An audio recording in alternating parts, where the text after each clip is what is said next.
Ladies and gentlemen, welcome to the next edition of AmiSights. I'm Ami Kassar, your host, along with my co-host, Lynn Ozer, aka SBA Queen. And today we have a special treat all the way from Lithuania. My dear friend, Natalia Matveeva, who we're actually meeting for the first time on Zoom, although we are WhatsApp buddies. And I like to think about Natalia kind of like my soul sister because I just love everything she puts out. I like sometimes recap her blogs and summarize them on my AmiSights. I love her energy. I love her positivity, and I love everything that she does to help entrepreneurs. So with that greeting, Natalia, welcome to the show. Thank you so much. It's a real honor and it's a pleasure to be your WhatsApp buddy and now meet here on Zoom to have to participate in this podcast. And thank you for helping so many people worldwide with all your wisdom, care, and support that you provide through different means, including this podcast. I love it. Natalia, tell us a little about yourself. What makes you tick? Mm.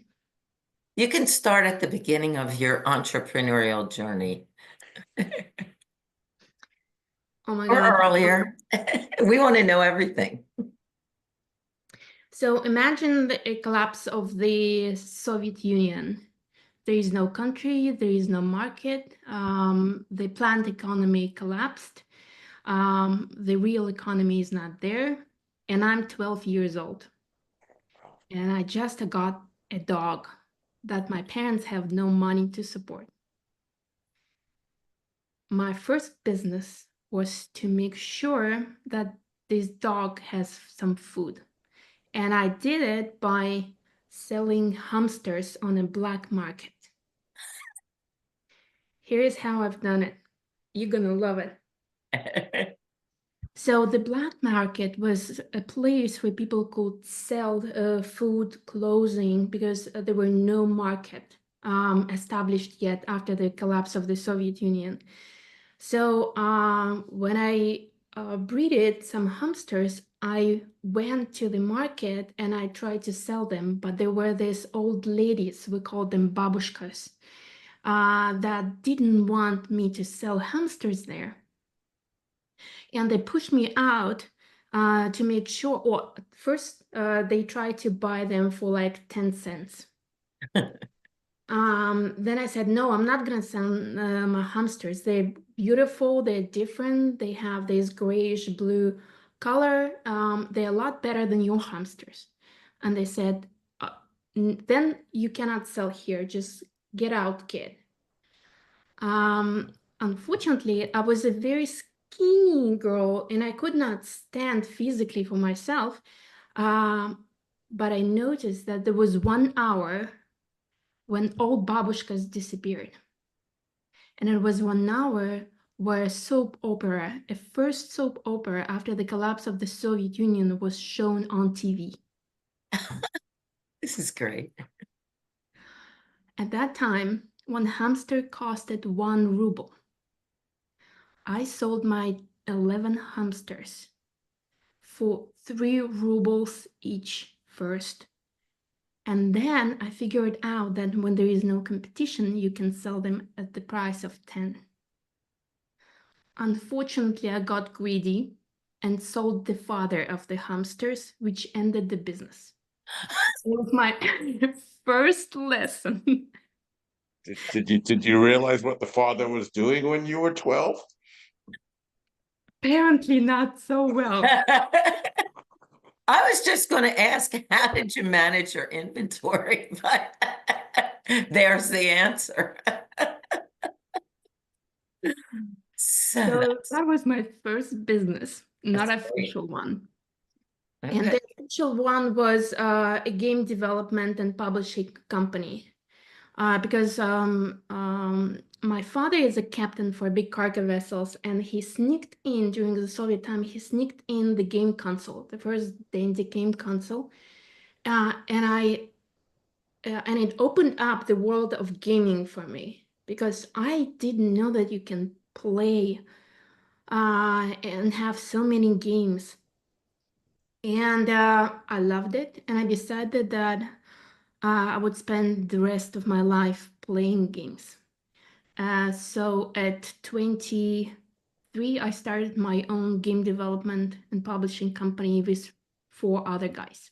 Where were you living at that time, Natalia? I was living in Klaipėda, Lithuania.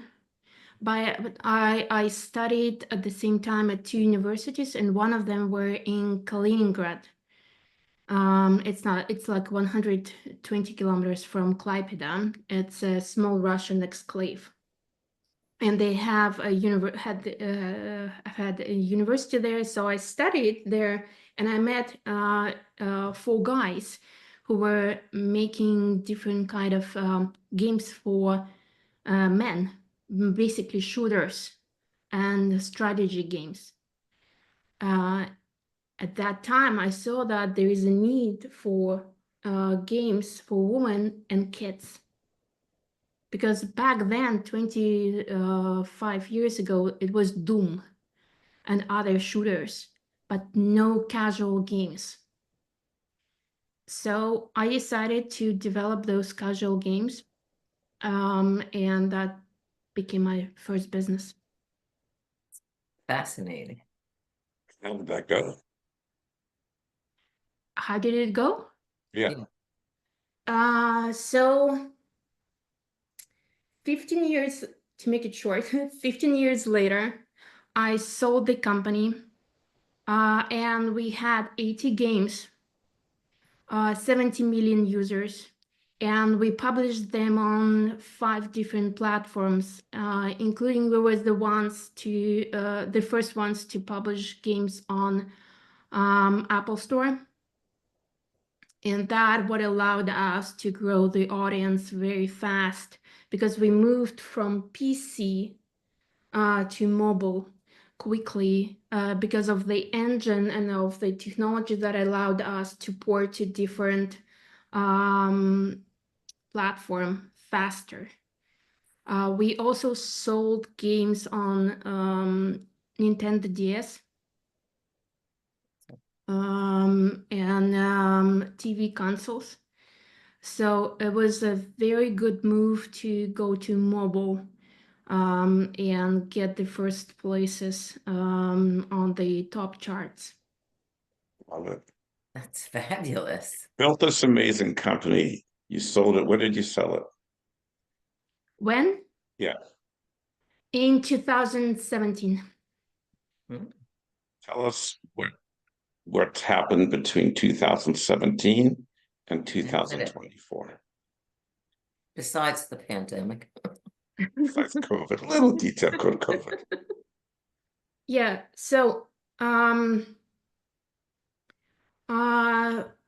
sold the company and Wait 1 second. Yeah. Why did you sell the company? I didn't hear the reason. Just you got an offer you couldn't refuse, or you were ready to move on to something else? What was the impetus that made you sell? That's a good question. At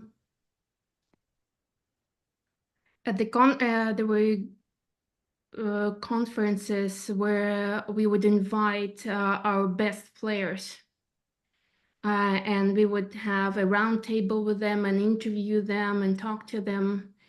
And during one of these, there were 10 top players, and they were asked how long do they play, how many minutes they play a day, and they said not much, from 10 to 12 hours. Not much. Not much. It got me to realize that I have this gift of understanding how to make a game addictive. Apparently. How to make sure that it triggers certain pleasure points inside a player. And I use all of those gifts in order to make people addicted. And I sat down with myself, and I had a question. Do I really want to use my gifts, talents, and skills in order to make people addictive? Because you have to understand, 20% of players make 80% of your income. So you only make money on those who are addicted and who buy games nonstop and play them nonstop. And it got me thinking to the, what is the purpose of my life? Am I here just to get people addicted and make money out of that? Or there is something beyond that? If there is something beyond, what is it? What can I do to create a positive change? And how I help with the skills that I have. And it was a hard decision because it took me 3 years. I realized the second I heard the response from those women, but 3 years was a journey that I had to take in order to realize that I cannot sell my gifts for money, just for money anymore. It was this inner journey in order to get back to my true purpose. Because when I started the gaming business, I wasn't doing it for money. I was doing it because I enjoyed it. Because I had all the pleasure when I played it as a kid. I could be in any world. I could create my own world, and I can share this world with others. That was my initial purpose. And at some point when we find this success in business and we want to maximize it, we turn it sometimes into something else. And I realized that I did the same. I turned it into a money-making machine, but what's in it for me, for my soul, for my purpose on this planet? And it might sound like a general statement, but when it happens inside of you, there is a switch. There is a realization that you cannot forget and you cannot pretend that it's not there anymore. What is your inner purpose, Natalia?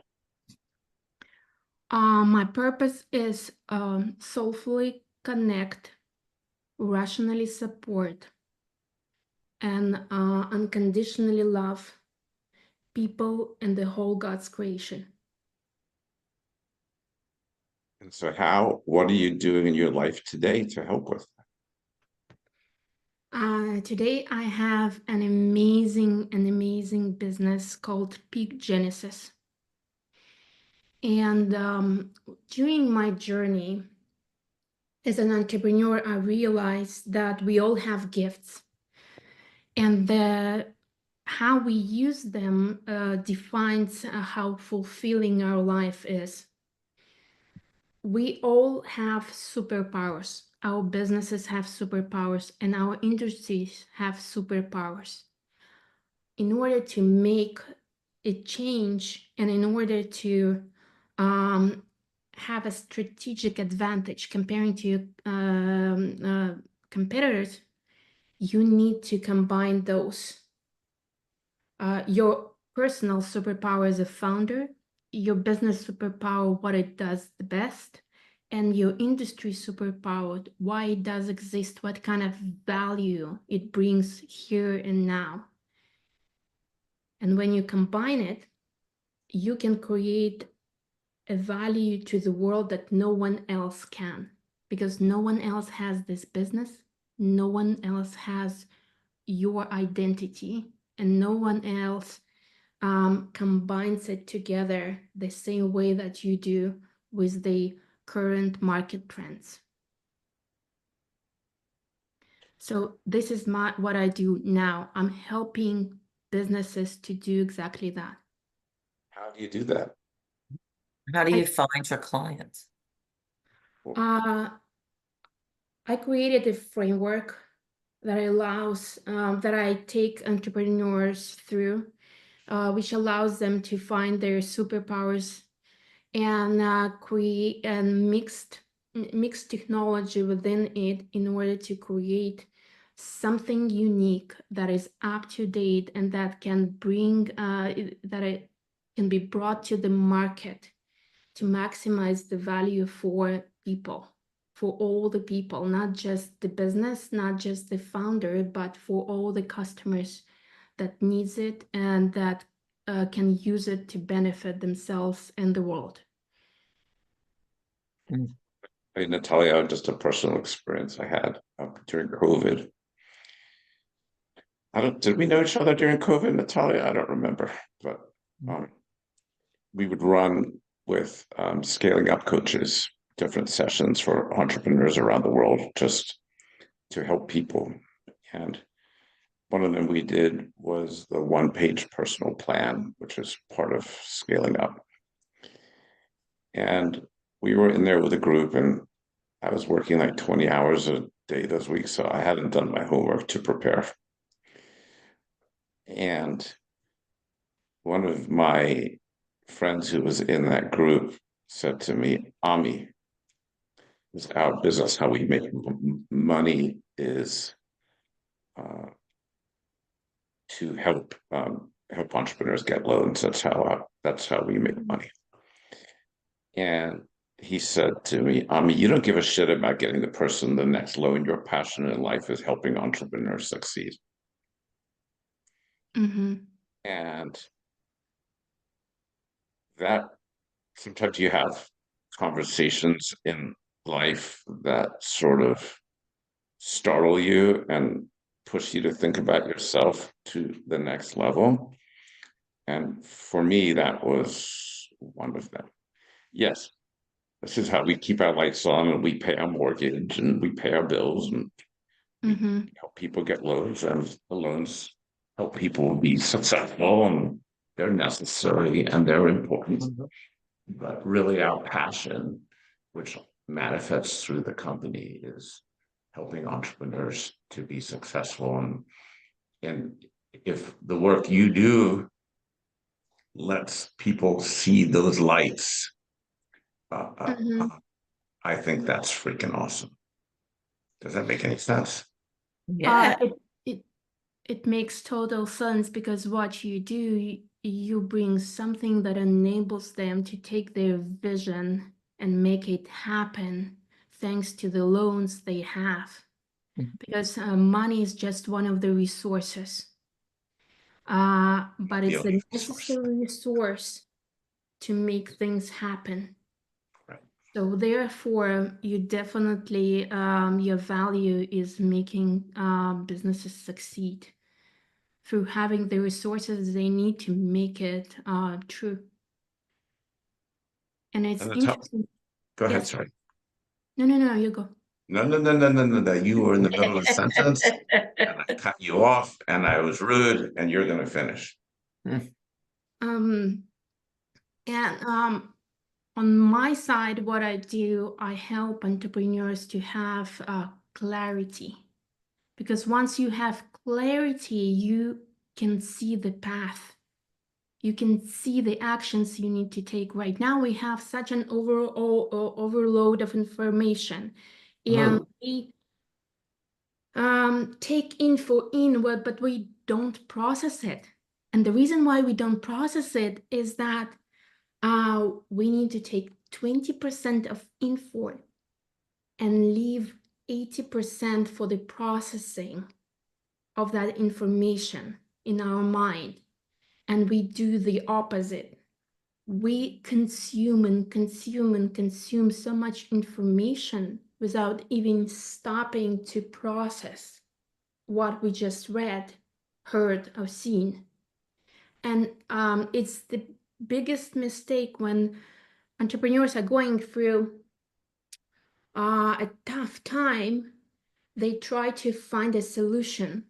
They try to dig as much information as possible, and they consume it without stopping and saying, first of all, I need to set my mind and my mindset in a way that it looks not for the obstacles, but for the opportunities behind every obstacle. And this is where the processing power is needed to its maximum, because each information can be this opportunity. But if you just consume it but do not realize it, it's lost. And lack of a whole picture creates frustration and anxiety and stress.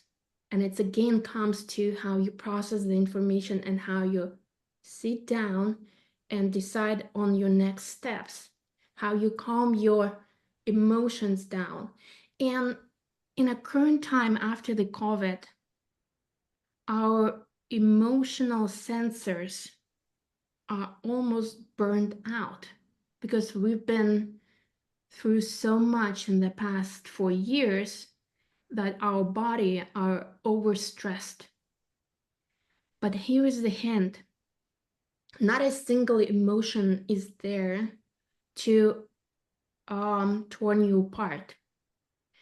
An emotion is there for you to stop, acknowledge it, and understand that the energy behind this emotion is the energy you can take to create an action that will change the situation. Emotions are only to give us energy to change the situation, not to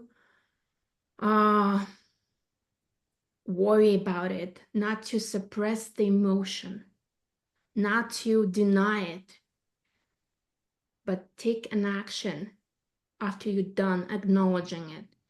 And it's interesting that right now we have so many suggestions on how we need to move fast. We need to be faster and faster and faster and do this and this and that.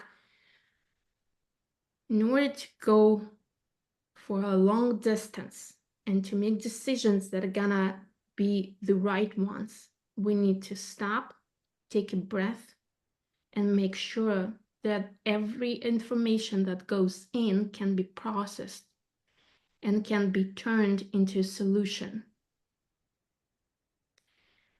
And this is what we need to teach entrepreneurs, because right now we stress and we fight the stress, we fight the anxiety, we fight the worry, but it doesn't help. And it doesn't help because you don't fight the darkness. You bring in the light. And the light is the clarity. When everything becomes clear and an entrepreneur can see the path, then it's just small steps to take to get out of any hole that the business is right now in.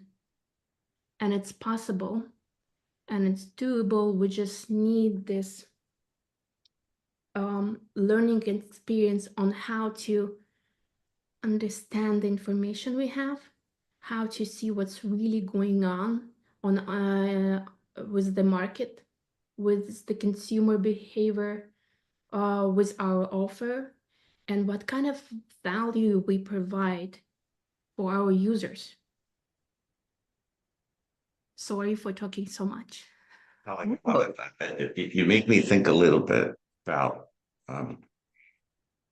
oftentimes a lot more late in the last few months than in the last few years.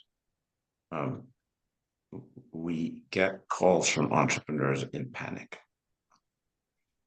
Okay. And let's face it, if you're not sure how you're going to make your payroll next week, it's really hard to concentrate on anything else. And sometimes I say in my speeches when I talk that I joke about it, but it's true. I go, if you're in a hurry and you go to McDonald's for lunch, you might have indigestion for a few hours, but then you'll be over it. But if you're in a hurry and you make a dumb financing choice, you could have indigestion for a few years or really ruin your business. Mm-hmm. And I always try to tell people, take a deep breath and slow down. And that's really hard to do if you're in a fire. Mm-hmm. And sometimes that might feel more theoretical than realistic. Okay. But you have to slow down and take a breath. I do understand what you mean. When I had the when I sold my company, the 2 weeks after the last payment, the bank, the Latvian bank that was that I used, was closed without a prior notice because they've and out of nowhere, all the money that I've got from the sale were stuck in that bank. And I had to face a situation where I had to tell to myself, listen, this could be permanent loss of everything. Oh no. But what you did not lose and cannot lose are your skills, your community, your knowledge, your superpower, your health. I cannot afford losing that. And when you panic and when you freak out, instead of looking at what you lost, look at what you have. Make a list of 100 things that you have. And you have friends that can help you. You have relatives that they can support you and morally help you get through this. And emotionally, you have maybe a therapist, maybe a mentor, and you have you. The person who has to be on your side 24/7 is you. And it means taking care of your health, prioritizing your sleep, managing your emotions. It's my responsibility to make sure that tomorrow I show up for this in order to find a solution 100% ready and with the energy to tackle any obstacle. I do understand that in the moment it feels like the end of the life. Trust me, I do. The thing is that we cannot afford to exchange anything monetary for our life worth. Our life is worth more than just money, more than just any possessions. It's an amazing opportunity to have a learning playground, to make sure that we have the skills, we get new knowledge, we get new connections, we create this world. Money at any given point, if you have skills, friends, community, if you know what you're doing, if you don't exchange your health for extra hours to stress at work, you can turn any situation around. Without those things, you are done. Unless you lose the hamster's father. I sold it for 30 rubles. Sorry, Natalia, I had to chime that in. While you were speaking, I mean, you're, turning emotions into fuel for action, and the things that you have, it's not just applicable to entrepreneurs and business. It's life, it's relationships, and all the same tools, when you were saying it, I think about, scenarios where that using emotion to fuel things instead of, going into the deep dark hole, is a great takeaway for me. Natalia, you've been an amazing, for the people who on this podcast who don't know, we have, and Natalia is a part of it. Incredible community. It's about 10 weeks old, if you can believe that, Natalia. On WhatsApp called Grit, and it's a community for people who are struggling in this economy and who are also there to help people who are struggling. And one of the cool, and there are many cool parts about it, but one of the things I love the most is that while it was originally intended to be primarily a US thing, so many international people have started to participate and get involved, and that's why Natalia is here, which is amazing. It is amazing. But if you met an entrepreneur today, and I know you've given so many in that community the benefit of some of your time, which I greatly appreciate, and they're struggling. Suddenly, business has changed for reasons that may or may not have been in their control, or they didn't see coming, and they feel like their back is against the wall.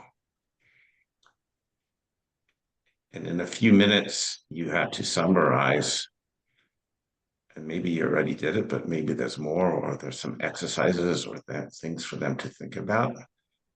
Can you give us some of the nuggets? Yes. First of all, manage your energy. If your energy goes into the past, why I didn't do this or that, it's a waste of your energy. If your energy goes into the future, thinking how bad it can be, how even worse it can get, it goes nowhere. You have to concentrate all your energy in here and now. It's necessary to read the current business space, and you need energy to do that. And it's necessary to understand what requires from you in the moment. Understanding that and managing your energy are the tools that can get you your first 3 steps you need to take to get out of the situation. And here is how. If you lack energy,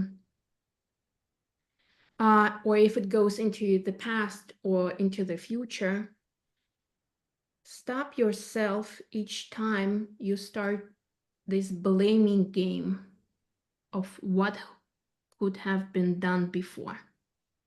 Blame, shame, feeling down, or beating oneself does nothing except sinking you more into wrong emotions. Create a list of things that deplete your energy and that give you energy, both at work and at life. Those things that give you energy, do more of them. For example, I love writing. It's my nature. I write down my thoughts. I map what's present for me right now. I map what's present for the business right now. And I map what's present for the industry right now. And it calms me down. And I'm in my natural flow that gives me energy. And I delegate everything that takes off my energy or depletes it. Why? Because I need to be from 1 to 10 points, I need to be at 7 at least in order to create something that will help me. Creating out of fear, anxiety will never help.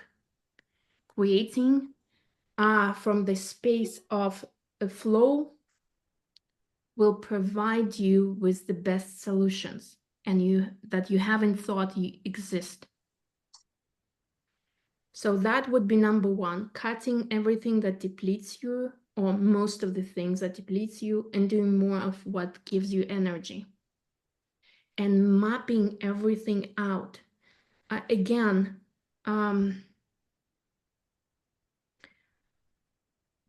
if we are unable to structure what's going on with our business, we are unable to see the point A. Point A meaning where the business is right now. And we need that in order to understand the point B, where we want to take it. And the road appears not from making it happen right away, but from taking first 3 steps and then taking next 3 steps and then taking next 3 steps and seeing what happens in reality and what works. Because people usually say, I've been doing all the right things and it still does not work. Guess what? That means you're not doing all the right things. That means all the right things have changed to new all the right things, and you missed the change. Tracking what's happening on the market is not about wanting to be cool. It's about seeing how the value changes for customers. What the customers value right now. For example, it's interesting that after the COVID, the behavior, the buying behavior of people has changed. And right now, what people value right now is time together with the family. They consume less, but they consume things that mean something to them, that have a greater meaning to them. And we need to find out what this new meaning is. What is meaningful for them right now? And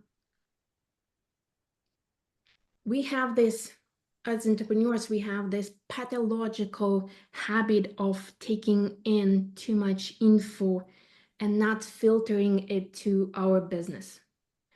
We think that if it worked for this business, it might work for our business. No, every point, every suggestion, every idea has to be aligned with what are you doing in the business, how your business will react to it, how your business will use it, how it will fit into the whole picture of your business. Not every idea is great for you. Not every idea is great for me. We need to create this puzzle, and we need to make sure that every piece fits in perfectly. That's really interesting, Natalia, because one of my frustrations with EO forums is that we have this philosophy of experience sharing. And I feel that everyone almost feels pressure to experience share, even if their experiences have nothing to do with the issue at hand. Does that make any sense? It does make sense. And I think that on one hand, it's good because then we can kind of transcribe with our own inner knowledge how it can be applied to our situation. But on the other hand, it's necessary for EO forums because we are not allowed to give advice and tell, here's what you do, here's how you do it. The beauty about experience share is more in how you can look differently at the same situation, because you look differently at things than I do. And Lean gonna look at things differently than I do and than you do. We all have our own angle, our own unique experiences, and our own unique knowledge that shapes the view. If we don't take the exact situation, but we look for how this person sees the world, if we take this lens of this person's view and maybe try to look at our business from this lens, we might find that we miss, instead of seeing 360 degrees, we see only 180. And that's why every opportunity behind us is our blind spot. And when we have those blind spots, other companies use those opportunities that we don't see. Therefore, talking to other entrepreneurs is absolutely necessary, but not because we're gonna take their actions and implement them the exact way in our business, but because we're gonna take their view and try to see our business from a different perspective. I love that. That's great. I love that. That's how I could keep talking to you for hours. Me too. I'm actually taking notes. And I'm going to give It's you amazing. Natalia, I'm going to give you a compliment, really, in my notes here from our from Tony, who's hiding in the background. She sends me notes. She's an amazing guest, and she's actually keeping your attention, which is a miracle. Because Touche. I've been known to fidget even with really, really smart, nice, intelligent, insightful people in here, and I haven't even gotten on my phone. So, and I love it. And Natalia, how do people find you? Yeah, how do people find you? Basically, it's a word of mouth.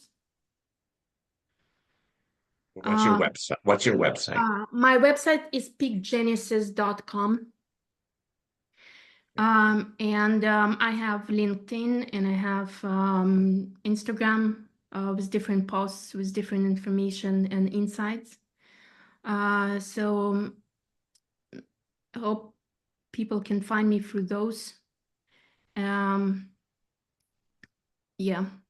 Is it PeakGenesis? P-I-C-K? PEAK, PeakGenesis. Oh, Peak. Okay. Genesis.com. And Natalia, I don't know if you've noticed, I'm actually doing one next week. Sometimes I see your blog posts and I love them so much. I summarize them on my AmiSights. Be my guest. No, I'm seriously. Here's the thing. We all have different views, right? You have your own approach, you have your own view. You take the information and you pass it forward. I believe that the universe works in a magical way. The more people can benefit from what I share, from what you share, from others that others gonna share, taking ideas from us, the better this place is gonna be.